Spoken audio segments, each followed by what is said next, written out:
जय हिंद प्यारे दोस्तों। पेपर लीक, बीजेपी सरकार वीक। जैसा कि तुम जानते हो, उत्तर प्रदेश पुलिस भर्ती की परीक्षा पेपर लीक नहीं हुआ था, वो भंडारे के रूप में, प्रसाद के रूप में बटा था। ऐसा कोई कैंडिडेट नहीं था जिसके मोबाइल पर ये प्रश्न पत्र सुबह से लेकर शाम तक पहले से ही ना आया हो। और जिस किसी को भी सबूत चाहिए, मैं देने के लिए तैयार हूँ। शर्त इस बात की है कि परीक्षा रद्द होनी चाहिए। और इसी से पहले 11 फरवरी 2024 को उत्तर प्रदेश लोक सेवा आयोग द्वारा आयोजित किए गए परीक्षा आरओ और एआरओ की परीक्षा भी लीक हो गई थी। और तुम सोच रहे होगे कि ये लीक किसने करवाई। देखो बाबा, बात साफ है, या तो अधिकारियों ने या तो सरकार ने। जिम्मेदारी किसी न किसी एक को तो लेनी ही पड़ेगी, चाहे सरकार खुद ले और चाहे अधिकारी खुद ले। क्योंकि बिना सरकार के या बिना अधिकारियों के मिली भगत के पेपर लीक करने की जरूरत किसी में नहीं है। किसी में मतलब किसी में भी नहीं है। और जैसा कि तुम जानते हो, सरकार इतनी निरंकुश हो चुकी है कि वो इस बात को मानने को तैयार नहीं कि वो तुम्हें कि हाँ पेपर लीक हुआ है। और रही बात मीडिया की, मीडिया अब अपने दलालपन में आ गई है और वो जानती है कि पेपर लीक हुआ है, लेकिन मीडिया साफ तौर पे कह रही है कि ये एक अफवाह है। अफवाह सिर्फ 10, 20, 50 लोग द्वारा फैलाई जा सकती है, 1000 लोगों द्वारा फैलाई जा सकती है, लेकिन 50 लाख लोग अफवाह के रूप में हो, ऐसा बिल्कुल नहीं हो सकता।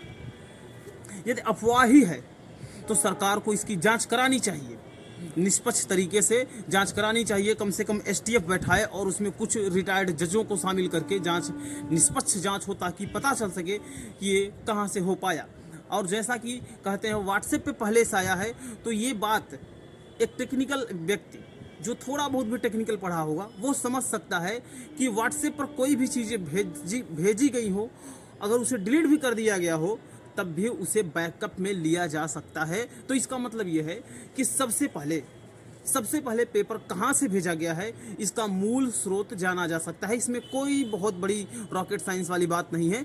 आज के समय में, आज के दौर में जाना जा सकता है, बशर्ते सरकार चाहे तो। क्योंकि सरकार के पास साइबर सेल जैसे एक बहुत बड़े दस्ता होगा, और है भी। अगर है तो सरकार इसकी जांच कराए। सरकार सिर्फ इसलिए जांच नहीं कराना चाहती ताकि वो जानती है कि पेपर लीक हुआ है। पेपर लीक हुआ है, जान आगे लोकसभा के चुनाव है, सरकार अपने ऊपर किसी भी प्रकार का धब्बा नहीं लेना चाहती, लेकिन लेना तो पड़ेगा, चाहे सरकार को और चाहे अधिकारियों को, क्योंकि पेपर लीक हुआ है, इसमें कोई दो राय नहीं है। और आप सभी से निवेदन है कि जैसा विवेक सर, नवीन सर और बाकी टीचरों, कुमार गौरव सर, बाकी जितने टीचर कह रहे हैं, उस निर्देशों का पालन करें। किसी भी प्रकार के गलत कार्य करने से बचें, ताकि सरकार को मौका बिल्कुल ना दे कि वो आपके ऊपर किसी विशेष प्रकार की केस लगा के आपको गिरफ्तार कर सकती है। क्योंकि आपको पता है, भारत में अब लोकतंत्र नाम मात्र का बचा है, और जिस देश में लोकतंत्र नाम मात्र का बचा हो, वहाँ पे जनता क्या ही कर सकती है। फिर भी अपने हक की आवाज़ के लिए हम लड़ सकते हैं। हमको और तुमको याद करना होगा कि हम और तुम उसी गांधी के देश में जन्मे हैं, जिस गांधी ने पूरी दुनिया को सत्य और अहिंसा का पाठ पढ़ाया है। तुम समझ सकते हो मैं क्या कहना चाहता हूँ। आगे भविष्य में शायद 21 या 22 फरवरी को लखनऊ कूच करने की योजना बन रही है।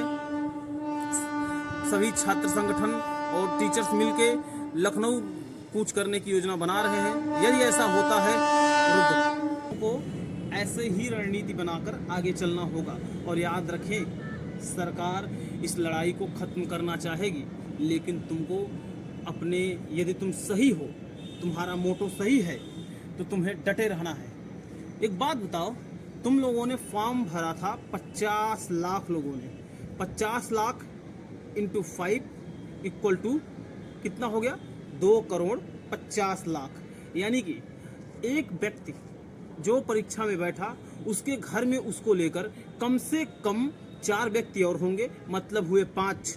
और इन 5 व्यक्तियों ने अपने घर पर इस सरकार को वोट देने के लिए अगर मना कर दी, तो 2 करोड़ 50 लाख लोग अगर मिल गए तो सरकार की खटिया खड़ी, बिस्तरा गोल हो जाएगी। यदि सरकार ये नहीं करती तो तुमको अपने जाति, धर्म, मजहब, क्षेत्रवाद से बाहर निकलना होगा और सरकार को दिखाना होगा कि तुम्हारी ताकत क्या है और तुम क्या हो और तुम क्या कर सकते हो। क्योंकि तुम्हारे साथ जो हुआ है वो सबके साथ हो सकता है। अभी आज ही की बात है, बड़ा दुखद हुआ और सुन के दिल बैठ सा गया। हमारे प्रयागराज में एक लड़का फांसी लगा लिया। पढ़ने वाले लड़के जो हैं 150 में 110, 15 हाई बहुत ज़्यादा से ज़्यादा 20 कर सकते हैं। हम प्रतियोगियों को बीट कर सकते हैं, चीटिंग करने वालों को बीट नहीं कर सकते, क्योंकि उनके पास भाई 150 में सॉल्व मिलेगा। हमको पढ़ना पड़ेगा, पढ़ के करेंगे तो बहुत ज़्यादा 110, 15 इससे ज़्यादा कुछ नहीं। अगली बार की मेरिट मिला लो, इस बार की मेरिट मिला लो, 5 मिनट 10 नंबर आगे कर लो, बस इससे ज़्यादा कुछ नहीं। तो आप सबसे विनम्र निवेदन है कि अभद्रता न फैलाएं। यदि आप इको गार्डन लखनऊ जा रहे हैं तो अपना एडमिट कार्ड अवश्य लेकर जाएं, क्योंकि इसमें कुछ विशेष प्रकार के व्यक्ति भी शामिल जरूर होंगे जो तुम्हारे आंदोलन को खत्म करने के लिए सरकार के एजेंट के रूप में आएंगे। तुमसे कुछ लोग पूछेंगे तुम यहाँ क्यों आए हो, तो दिखाना तो अपना एडमिट कार्ड ऐसे दिखाना, ये देखो मैंने भी एग्ज़ाम दिया था, इसलिए अपना एडमिट कार्ड, आधार कार्ड लेके जाना। और रही बात, हो सकता है सरकार तुम्हारे ऊपर लाठी चार्ज भी करवा दे, तो पीछे मत हटना, ठीक है। के लिए मार खाने वाले भगत सिंह भी थे, गांधी जी भी थे, जवाहरलाल नेहरू भी थे, चंद्रशेखर आजाद, न जाने कितने लोगों ने सिर्फ अपने अधिकारों के लिए सिर्फ मार ही नहीं खाए, जेल भी गए और यातनाएं झेली। और ब्रिटिश यातनाओं से ज़्यादा थोड़ी ना हो